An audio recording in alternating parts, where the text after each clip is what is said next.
स्वागत है शीतल जी नई परख के मंच पर एक बार फिर। आप एक लंबी छुट्टी के बाद आए हैं। इस बीच जी। में नई परख के दर्शक आपको याद करते रहे। मेरे पास कई मैसेज भी आए कि आजकल आप शीतल जी के साथ कोई चर्चा नहीं कर रहे हैं। लीजिए उनकी धन्यवाद, धन्यवाद। दर्शकों की बेहद देखिए मांग पर एक बार फिर शीतल जी नई परख के दर्शकों के सामने है उनसे सामने। क्षमा सहित थोड़ा-सा पारिवारिक पिछली बार हाँ जी, है। पिछली बार जब हम लोग मिले थे और अब इस बीच में समय तो कोई बहुत ज़्यादा नहीं हुआ है, जी, लेकिन जैसा कि भारत की राजनीति में होता है, यहाँ गंगा-जमुना राजनीति की बहुत तेज़ी के साथ बहती है। तो जी, बहुत सा पानी इस बीच में बह गया। इस जी, वक़्त पूरे देश में लगभग वैसा ही माहौल है, जैसा किसी ज़माने में विनोद राय की रिपोर्ट्स के आधार पर कांग्रेस की यूपीए सरकार के खिलाफ हुआ करता था। जी, जी, ऐसा जी, लगता था जैसे कांग्रेस की सरकार निहायत ही भ्रष्ट है, वो दिन-रात भ्रष्टाचारी करती रहती है। कहीं जी, कोयला घोटाला है, कहीं 2G घोटाला है, कहीं 3G घोटाला है। यही सब उन दिनों चलता रहता था। हमारे और आप जैसे लोग और विनोद शर्मा जैसे लोग टीवी पे सक्रिय रहते थे। विनोद जी हमारे खिलाफ बोलते थे, वो कांग्रेस के पक्ष में बोलते थे, मैं कांग्रेस के खिलाफ बोलता था और इसी तरीके से पाले खिंचे रहते थे, बहसें होती रहती थी और भारतीय जनता पार्टी के प्रवक्ता बैठे हुए मुस्कुराते रहते थे। जी, जी, जी। आज देश में बिल्कुल वैसा ही माहौल हो गया है। एक प्रतिदिन की रफ्तार से नए-नए भीषण और बड़े-बड़े घोटाले प्रकाश में आ रहे हैं। ऐसे घोटाले प्रकाश में आ रहे हैं, जिनके लिए सीएजी की तथाकथित रिपोर्ट की आवश्यकता भी नहीं है। वो उन्हीं के भीतर से उभर रहे हैं जी, और उनका हिंदुत्व की राजनीति के जो मर्म स्थल हैं, जैसे कि राम मंदिर, जाके कृष्ण जन्मभूमि, वहीं पे पैदा हो रहे हैं। जी, जी, स्थिति ये है कि राम मंदिर में जो चल रहा है, वो तो बहुत ऐतिहासिक है। अ, उसके अंदर आमतौर पर मान लिया गया है कि 200 करोड़ से लेकर 700 करोड़ के बीच में कोई चढ़ावा चोरी का घोटाला हुआ है और उससे पहले 5 वर्ष तक जब मंदिर के लिए जमीनें खरीदी गई, उसके अंदर तो करोड़ों अरबों रुपए का घोटाला हुआ है। उसकी तो गिनती अभी है ही नहीं। उसमें जो हुआ है वो तो आश्चर्यजनक लगता है, जी, कैसे उसको होने दिया गया। सब कुछ राष्ट्रीय स्वयंसेवक संघ के उच्च पदस्थ प्रचारकों, विश्व हिंदू परिषद के कर्ता धर्ताओं की देखरेख में हुआ है। उन्हीं के द्वारा तैनात लोगों द्वारा सब कुछ किया जा रहा है। केंद्र में भी उनकी सरकार है, उत्तर प्रदेश में भी उनकी सरकार है, एसआईटी भी उन्हीं की है, उन्हीं को रिपोर्ट भी दी गई है। पता नहीं अब क्या होगा, वो आप बताएंगे क्या होगा। इसी तरीके से कृष्ण जन्मभूमि के लिए देखिए, वहां पे एक फलाहारी बाबा हैं, उन्होंने अपने खून से लिखकर एक लेट पत्र जो है वो योगी आदित्यनाथ को भेजा है कि कृष्ण जन्मभूमि सेवा संस्थान के जो संचालक हैं, उन्होंने 1000 करोड़ रुपए की संपत्ति अर्जित कर ली है। अब वो अभी विवाद में है कि वो सही आरोप क्या है, गलत आरोप क्या है, ये तय होगा। लेकिन ये सब पहले से आरोप चले जा रहे हैं और वो अब इस वक्त शिखर पर पहुंच गए हैं। मध्य प्रदेश के मुख्यमंत्री की हालत ये है कि वो उज्जैन के हैं और उज्जैन में उन्होंने एक इंफ्रास्ट्रक्चर प्रोजेक्ट चलाया, लेकिन उससे पहले उनके परिवार को पता लग गया, उनका परिवार जो जमीन जायदाद के धंधे में है, उनको पता लग गया कि यहाँ होने वाला है, तो उन्होंने सभी सही सही मुकामों पर रणनीतिक रूप से जमीनें खरीद डाली। खुद मुख्यमंत्री के नाम से, उनकी पत्नी के नाम से, उनकी बहू के नाम से, उनके बेटे के नाम से, उनकी बेटी के नाम से, उनके भतीजों के नाम से ज़मीनें खरीदी गईं 150 करोड़ रुपए से ऊपर की। और अ, अब हालत ये है कि जब वहाँ पे इंफ्रास्ट्रक्चर प्रोजेक्ट बनेगा, जब सड़कें बनेंगी, तब वो ज़मीनें दिन दूने रात चौगनी उनकी कीमत में वृद्धि होगी और उसमें बहुत ज़बरदस्त पैसा कमाया जाएगा। इसके तमाम तथ्य वगैरह इंडियन एक्सप्रेस के पहले पन्ने पे आ चुके हैं। चारों तरफ घोटाले हो रहे हैं और भी कुछ घटनाएं हो रही हैं जिनका घोटालों से ताल्लुक नहीं है, लेकिन इनका ताल्लुक गवर्नेंस से ताल्लुक है, इनका ताल्लुक कानून और व्यवस्था से है। जैसे कि बिहार में भरत तिवारी नाम के एक नौजवान की, 27 साल का नौजवान था, इसके खिलाफ एक भी एफआईआर नहीं थी, पुलिस रिकॉर्ड में इसका नाम नहीं था। उसका पुलिस ने एनकाउंटर कर दिया क्योंकि वो सोशल मीडिया एक्टिविस्ट था। तो पूरा बिहार उसकी वजह से बेचैन है, हिल रहा है। ये स्थिति बनी हुई है। तो ये जो राजनीतिक स्थिति है, खास तौर से जो भ्रष्टाचार का सवाल है, प्रधानमंत्री नरेंद्र मोदी का यूएसपी था, ना मैं खाऊंगा ना खाने दूंगा। वो बार बार कहते थे कि हमारे जमाने में उतने बड़े कोई घोटाला नहीं हुआ जैसा कि कांग्रेस के जमाने में हुआ था, हमने घोटाला मुक्त सरकार चलाई। जो पैसा इसके अंदर चुराया जा रहा था, यानी जो तथाकथित डकैती डाली जा रही थी, वो पैसा कहीं तो जा रहा होगा। क्या केवल कुछ भ्रष्ट व्यक्तियों की अपनी अय्याशी के लिए या अपनी धन समृद्धि के लिए उस पैसे को कहीं जमा किया जा रहा था, या उस वो पैसा किसी किसी संस्थागत खजाने में जा रहा था, ये बड़ा सवाल है, क्योंकि गोपाल राव का जो भतीजा था, भतीजा है अभी, वो बहुत शक्तिशाली व्यक्ति था। उसके कहने से ही सारे वहाँ पे पेमेंट वगैरह होते थे। उसके बारे में ये एसआईटी को बताया गया है कि वो हर कुछ दिन बाद एक बोरे में भर के सामग्री ट्रेन से कर्नाटक ले जाता था। वो वहाँ से खाली हाथ हवाई जहाज में बैठ के आता था। ऐसा वो 50 बार से ज़्यादा कर चुका है। और वो कर्नाटक में कौन बैठे हुए, दत्तात्रेय होसबोले, जिनको उसी भतीजे के चाचा गोपाल राव जो है अभी रिपोर्ट करने जाते हैं कि भाई यहाँ पे सब क्या हो रहा है। तो क्या ये माना जाए, या इस प्रकार का संदेह होता है कि सारा कुछ राष्ट्रीय स्वयंसेवक संघ की देखरेख में हो रहा था? 3 व्यक्ति, चंपत राय, अनिल मिश्रा और गोपाल राव, इसके संचालक थे। इसमें शीर्ष में चंपत राय थे और उनके सहयोगी ये दोनों थे। चंपत राय का भी भांजा भतीजा चंदन राय, वो भी लगातार सक्रिय था, जिसने हरिद्वार में एक बड़ा होटल बनवा लिया है। अयोध्या के माझा इलाके में बड़ी जमीन उसने खरीद ली है। पहले तो वो एक जगह किराए के मकान में छोटा सा रहता था। मतलब ये चचा भतीजों की जोड़ी चल रही थी वहां पर। और कुल मिलाकर ये छोटी मोटी रकम तो है नहीं, सैकड़ों करोड़ रुपए की रकम आखिरकार जा कहाँ रही थी? सवाल एक ही बहुत बड़ा सवाल ये है। सिंधी समाज ने 200 किलो चांदी की ईंटें इन लोगों को दान में दी थी, जिसकी चंपत राय ने स्वयं उनको लिया था अपने हाथ से। वो सिंधी समाज के अध्यक्ष टीवी पे आके ये बता रहे हैं सब लोगों को, उसकी रसीद भी उनको नहीं दी गई। 200 करोड़, उस वक्त उसकी कीमत 1.5 करोड़ थी, आज उसकी कीमत कई गुना बढ़ चुकी है। मतलब ये तो एक केवल नमूना है, एक उदाहरण है कि ये सब पैसा वहां पर आया और ये सब पैसा जादू की तरीके से लुप्त हो गया। किस खजाने में चला गया, कौन है जो इस पैसे का उपभोग कर रहा है, किस काम में ये पैसा लग रहा है? जी शीतल जी। देखिए, चूंकि इन चीजों को जो संगठन आरएसएस नाम से है, वो अपना उसका न कोई नाम है, न खाता है, न रजिस्ट्रेशन है, न कुछ है।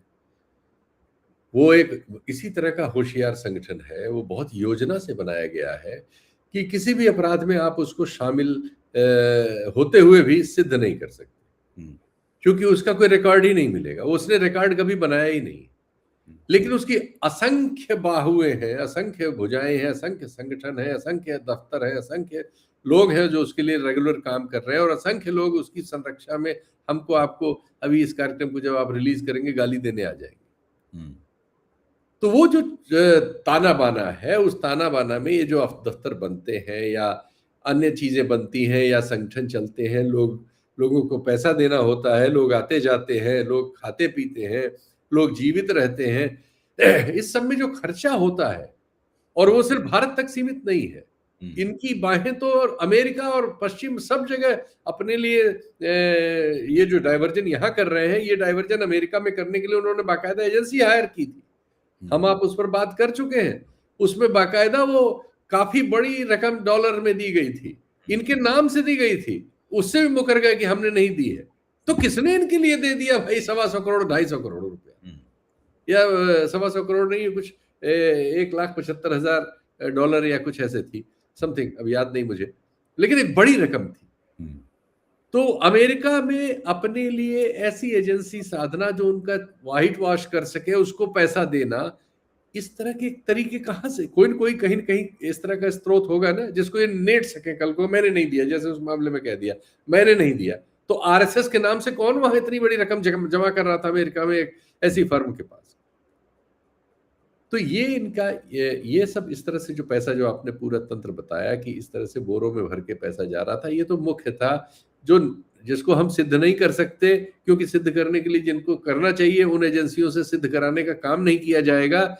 लेकिन संकेत है कि वो पैसा इस मेन स्ट्रीम संगठन में जा रहा था, और इसके लिए इस मंदिर का दुरुपयोग, जिसको उन्होंने इस राजनीतिक रूप से बनाया, उसके नाम पे सरकार बना ली, उस पर पूरा उनका कब्जा है, आस्था उनकी जेब में है, उसमें भारी चढ़ावा आ रहा है, भारी चढ़ावे में भारी चोरी करना संभव है। वो चोरी करते हुए पैसा, मूल पैसा तो वहां जा रहा था, और उसकी छटकन जो इस सब काम में वहां लोग लगे हुए थे, या इनके ब्लू आइड थे, चंपत राय जी के चारों तरफ जो ढांचा, चाहे उनके भतीजे के रूप में हो, नौकरों के रूप में हो, सहयोगियों के ड्राइवर वाइवर जो भी हो, सब उस लूट के माल में, चूंकि वो एक अपराध घट रहा था, तो छोटी मोटी रकम चुराने का उन लोगों को भी अनदेखी की जाती थी।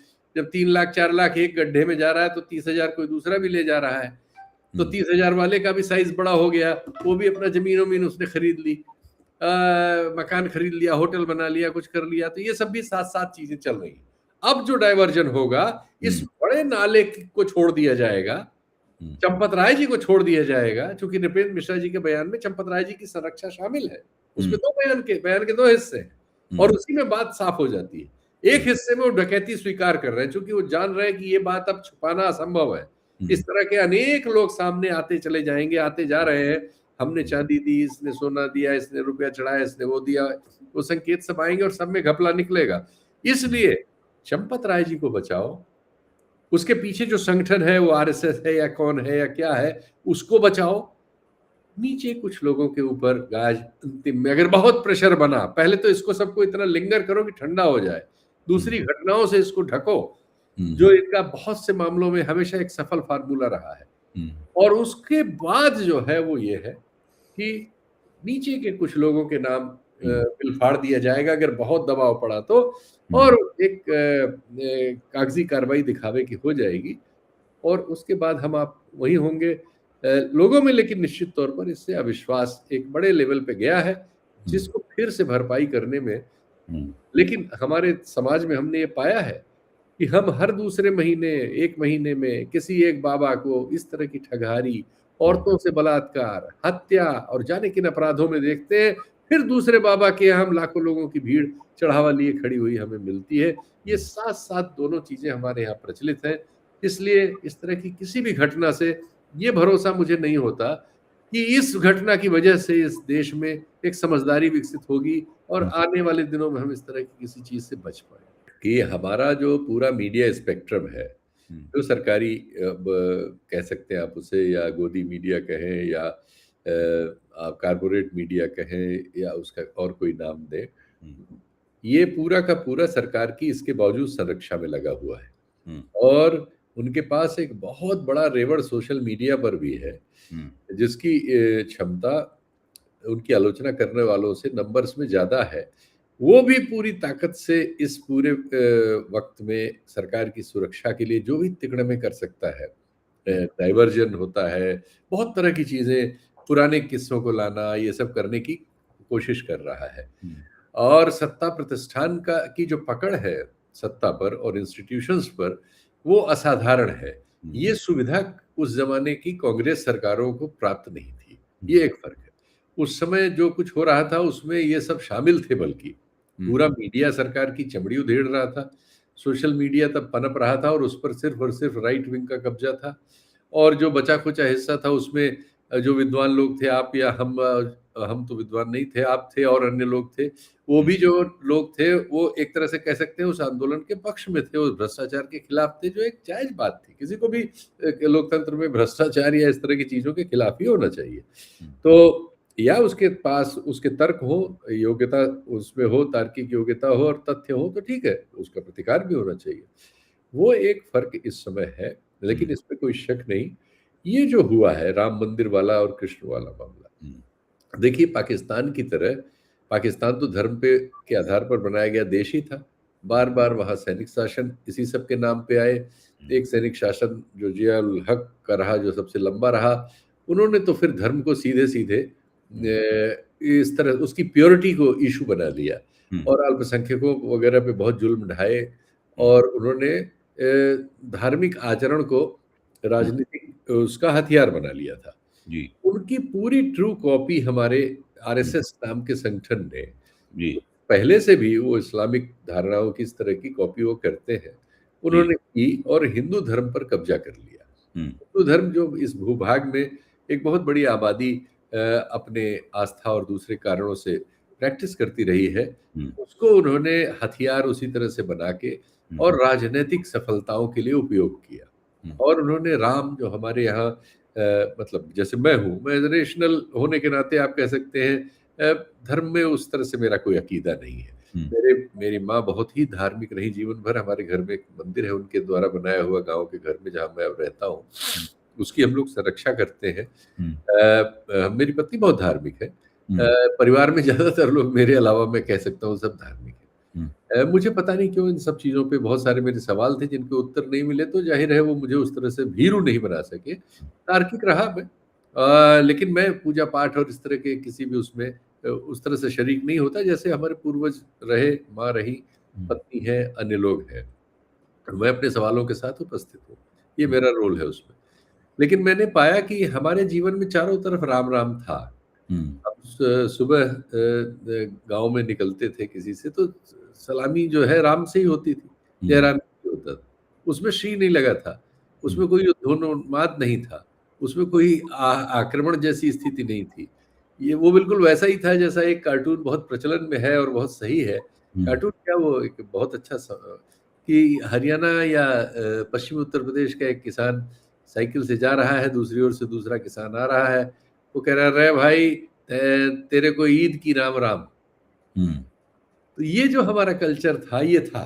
तो राम एक तरह से एक प्रतीक के तौर पर थे जिसमें बहुत सारे लोग बहुत तरह के अपने लिए सुविधा महसूस करते थे, जो एक आप कह सकते हैं कि मानसिक रूप से बहुत सारे समाज को दुनिया के हर जगह किसी न किसी किस्म के एक उसको प्रकृति कहें, कोई एक उनको लगता है कि यहाँ मैं जाके अपने को कंसोल कर सकता हूँ। एक इस तरह की सुविधा राम के रूप में समाज में थी। दुर्भाग्य से उसको राजनीति ने हथियार बनाया और लोगों की उस आस्था और भावना का बहुत तगड़ा आखेट किया और सफलतापूर्वक किया।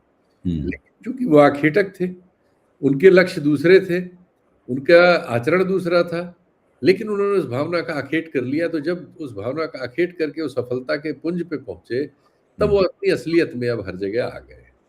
और उनकी ये असलियत है जो खुल के सामने आ रही है। एक्चुअली ये असलियत तो थी, लेकिन तब इस बारे में कहने वाले लोग बहुत कम थे। दुबे जी थे, अन्य लोग थे, वो उस समय भी कहते थे आप लोग।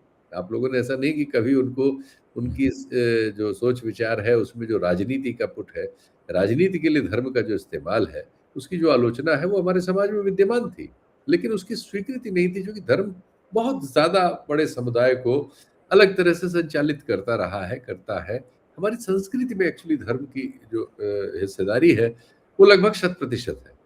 इस वजह से उससे कोई सोचे कि उससे अलग हो सकता है, उतना संभव नहीं है। और ऐसा दूसरी जगहों पे भी है, धर्म ज़्यादातर जगहों पे संस्कृति पर कब्जा रखता है। और उसके समानांतर संस्कृति जब तक उस तरह से विकसित नहीं होती जो उसको चुनौती दे, तब तक ये सुविधा उसके पास हमेशा बनी रहती। इसका आखेट हुआ और आखेट करने वालों ने राम मंदिर बनाया। राम मंदिर बनाते समय जो उन्होंने इसके संचालन के लिए समिति बनाई, वो उन्होंने अपने जो उनका सांगठनिक सोच है, सामाजिक सोच है, उसके अनुरूप बनाई। उसमें उन जातियों को उन्होंने प्रमुखता से लिया जिन जातियों के लिए वो हैं मूलतः, जिन जातियों के लिए वो सोचते हैं कि हम इनके हैं, और उन्होंने बाकी पूरे समाज को उससे बाहर रखा। उन तमाम पिछड़ी जातियों वगैरह के नेताओं को जिनका जैसे कटियार वगैरह का उन्होंने इस्तेमाल किया था, कल्याण सिंह थे, अन्य थे, तो उस तरह से कोई लोग उस समिति में नहीं थे। उस समिति में वही आया जिसको कहा जाता है कि ये उनका दल है, जो आरएसएस है, किनका है, कहाँ से आता है, किनके हित संरक्षित करता है, तो उस तरह का कैरेक्टर उन्होंने बनाया। ये इसलिए अच्छा हुआ कि इन लोगों के साथ एक और कुतर्क जुड़ा हुआ है कि ये मेरिटधारी लोग हैं, यही है जिनके पास ज्ञान विज्ञान है समाज का। तो अच्छा हुआ कि इन लोगों द्वारा संचालित, पूरी तरह से नियंत्रित, और जो विशेषज्ञता आरएसएस ने अपने बारे में प्रचारित कर रखी है, उसके द्वारा नियुक्त लोगों के भंडाफोड़ अब हो रहे हैं। मैं भी वो बात तो नहीं कहूंगा जो यहाँ गाजियाबाद में एक डासना में जो मंदिर है उसके जो संचालक हैं त्यागी जी महाराज, जो बहुत तरह की ऐसी बातें करते हैं जो समाज में स्वीकार्य नहीं होनी चाहिए, लेकिन वो क्योंकि आरएसएस में रहे हैं, लंबे समय तक रहे हैं, आरएसएस के बारे में भी कहते हैं, और उनका कहना है, उनका वीडियो इस समय प्रचलन में है और लोग वीडियो से ही उनकी भाषा और उसको देखें, मैं सिर्फ संकेत बता रहा हूँ। उसमें वो कह रहे हैं कि आरएसएस में वो और चंपत राय जी साथ-साथ थे। एक लंबे समय तक रहे, उन्होंने बताया कि वो खुद क्या करते थे और चंपत राय जी क्या करते थे। फिर चंपत राय जी को वहाँ नियुक्त किया गया, तो उनका जो एक दोष है जिसके बारे में वो साफ-साफ उसमें कह रहे हैं। मैं नहीं कहता आपका कार्यक्रम गंभीर है, मैं भी उस तरह की बातों में नहीं जाता। लेकिन इस तरह के दोषों के साथ ये लोग हैं, ये समझना चाहिए। हमारे रोज जो बाबा लोग दुनिया भर के पकड़े जाते हैं, जिनको हम संरक्षा पाते हैं, तो डासना में एक मंदिर है जिसके एक संचालक कोई त्यागी जी हैं, जिनके वीडियोस बहुत प्रचलन में होते हैं, जो आपत्तिजनक हैं, जिनमें कई मामलों में शिकायतें हुई हैं, कुछ मामलों में वो गिरफ्तार वगैरह भी हुए हैं, लेकिन फिर भी वो बोलते रहते हैं। उनका एक नया वीडियो आया है इस प्रसंग में, वो बहुत जरूरी है लोग उसको देखें। मैं उसकी भाषा और उनके उस पर नहीं जाता, लेकिन वो एक बता रहे हैं कि आरएसएस में एक लंबे समय तक उन्होंने काम किया है दिल्ली के ऑफिस में, और तब चंपत राय जी भी वहां थे। दूसरे अलग अलग विभागों में लोग काम करते थे, लेकिन एक ही जगह करते थे, और लंबे समय से उनका एक दूसरे के बारे में जानकारी है। उन जानकारियों के आधार पर जो उन्होंने चंपत राय जी के बारे में बताया है, वो उनके वीडियो में ही देखें। चूंकि ऐसी बातें हैं, न तो दुबे जी इस तरह की बात करते हैं, न मैं करता हूं, इसलिए हम लोग उस पर नहीं जाएंगे।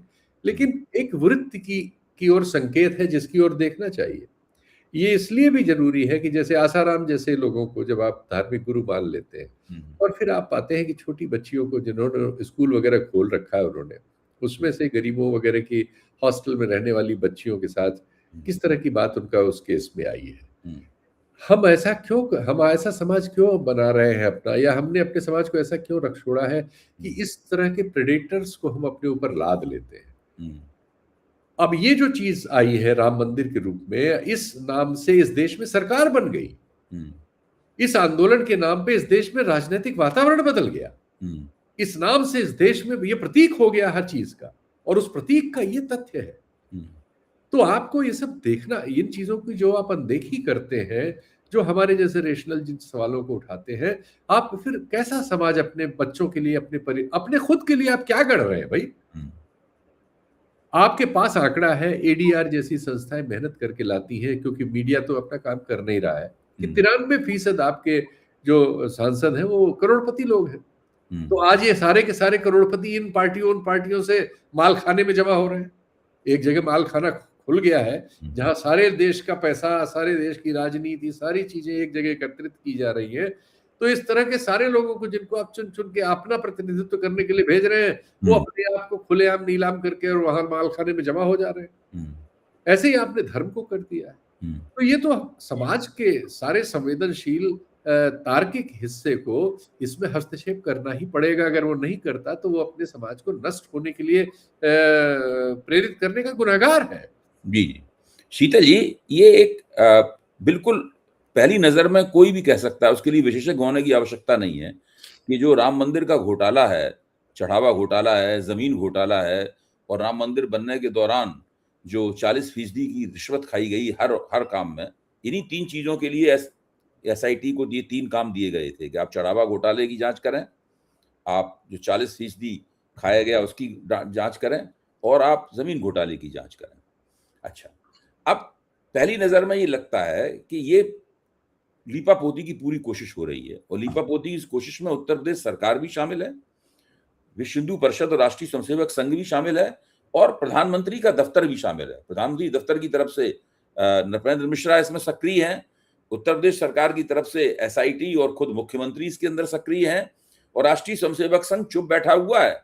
गोपाल राव नाम के सज्जन, जिनको एसआईटी ने कहा था कि अयोध्या का परिसर छोड़ के नहीं आ सकते आप, वो वहां पर जाते हैं इसके बावजूद, और दत्तात्रेय होसबोले को कर्नाटक में जाके पूरी रिपोर्ट, वो कर्नाटक के ही रहने वाले हैं, हुबली के रहने वाले हैं गोपाल राव, वहां पर पूरी रिपोर्ट बता के आते हैं। यानी सब लोगों को ये तथ्य पता है, सोच समझ के पूरी एक साजिश हो रही है कि इससे होने वाली बदनामी से कैसे बचा जाए, उसकी वजह से होने वाले संभावित राजनीतिक नुकसान से कैसे बचा जाए, किसको किसकी बलि चढ़ा दी जाए ताकि, और किसको बचाया जाए, ये सारा का सारा हो रहा है।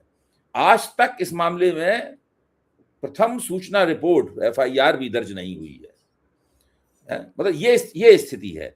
तो ये इसमें क्या राजनीतिक खेल, इसके पीछे क्या है? ये तो मोटी मोटी बात हमने बता दी, सब लोग कह रहे हैं ये।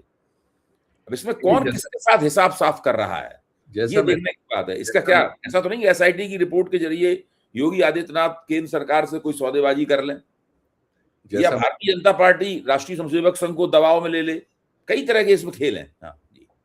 पहले तो तकनीक की बात आपने बिल्कुल सही उठाई। कोई भी SIT, special investigation team, SIT का मतलब है स्पेशल इन्वेस्टिगेशन, क्रिमिनल लॉ में तब होता है जब कोई इन्वेस्टिगेशन प्रचलन में हो।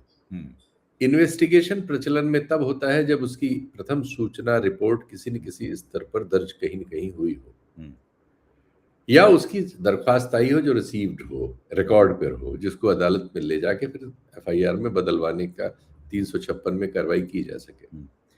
जो पुराना कानून था, अब नए कानून में उस धारा में क्या जगह है मैं नहीं जानता। ये नहीं हुआ इसमें। एक खुलेआम अपराध हुआ जिसको प्रधानमंत्री कार्यालय में रह चुके नृपेंद्र मिश्र जी ने स्वीकार किया कि ये तो डकैती है। जो डकैती है उसकी शिकायत कहाँ है? उसकी एफआईआर कहाँ है? ये पहली डकैती इस देश की ऐसे क्यों है कि जिसकी कोई एफआईआर ही नहीं है? एसआईटी तो इस पे धूल डालने के लिए की गई है, चूंकि इसमें चंपत राय शामिल है।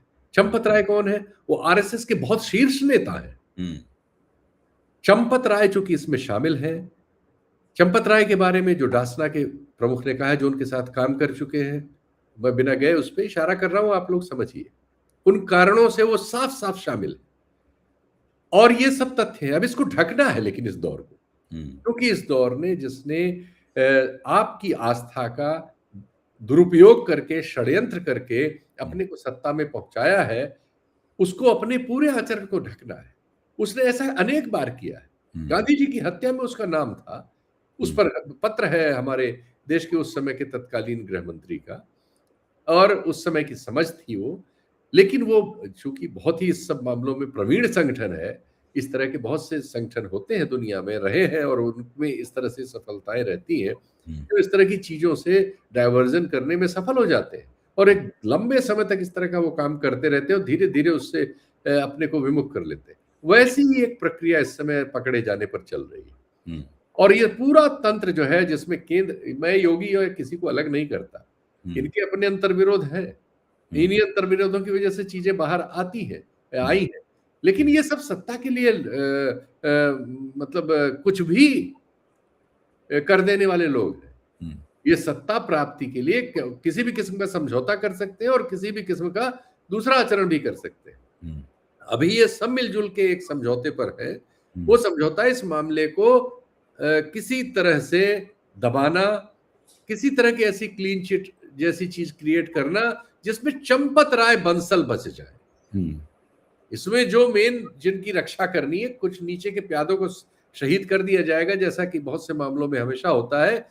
चंपत राय बंसल को बचाना, आरएसएस के चूंकि वो बड़े शीर्ष नेता है, उसके रिकॉर्ड्स हैं, उसको छुपा पाना संभव नहीं है। उनको वहां बैठाया ही इसीलिए गया था। बैठाने में एक सहमति है उस संगठन की, सरकार की, सबकी, और इसलिए वहां उनकी संरक्षा करनी है। वो संरक्षा करने के क्रम में ये सब हो रहा है और ये सब होगा, और एफआईआर नहीं होगी और वो नहीं होगी, और या बाद में होगी तो फिर जब तक नीचे के पाए तय कर लिए जाएंगे कि इनको इनको इनको टांगना है, और बाद में उन सब लोगों को भी बता दिया जाता है, जैसे गुजरात वगैरह अन्य जगहों पे बड़े बड़े मामलों में हुआ, और आपने देखा कि लोग जो टांगे गए बाद में कैसे बचा लिए गए और कैसे उनसे सहमतियां ले ली गई और उन्होंने मुंह नहीं खोला। तो इस समय ये पूरा संगठन इसी काम में लगा है, और उसको मीडिया में, सोशल मीडिया में जो उनका एक बहुत महाकाय अरेंजमेंट है, संस्थाओं में, पुलिस में, सरकारों में, वो सब उस काम को पूरा करने में लगा हुआ है।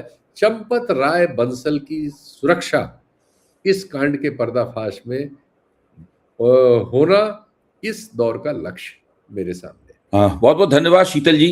ये घटनाक्रम तो अभी चल रहा है और काफी दिन तक चलेगा, और जैसा कि मेरे एक वरिष्ठ पत्रकार मित्र ने कहा, जो बहुत गहरी बात है, उन्होंने कहा कि इसकी लीपापोती कैसे होती है, इसके अपराधियों को कैसे बचाया जाता है, ये अपने आप में एक केस स्टडी होगी कि भारतीय जनता पार्टी किस तरीके से अपने ही अपराधों, भारतीय जनता पार्टी, राष्ट्रीय स्वयंसेवक संघ अपने ही अपराधों के ऊपर किस तरह पर्दा डालते हैं। ये सब हम लोग देखेंगे होता हुआ, और ये इतिहास में ये दर्ज हो जाएगा। बहुत बहुत शुक्रिया। इस विषय पे हम लोग जल्दी ही, हम लोगों को फिर मिलना पड़ेगा और हम लोग फिर चर्चा करें। बहुत सुंदर आपने इसका वो किया, लास्ट जो किया, यही एक्चुअली सही है। यही है।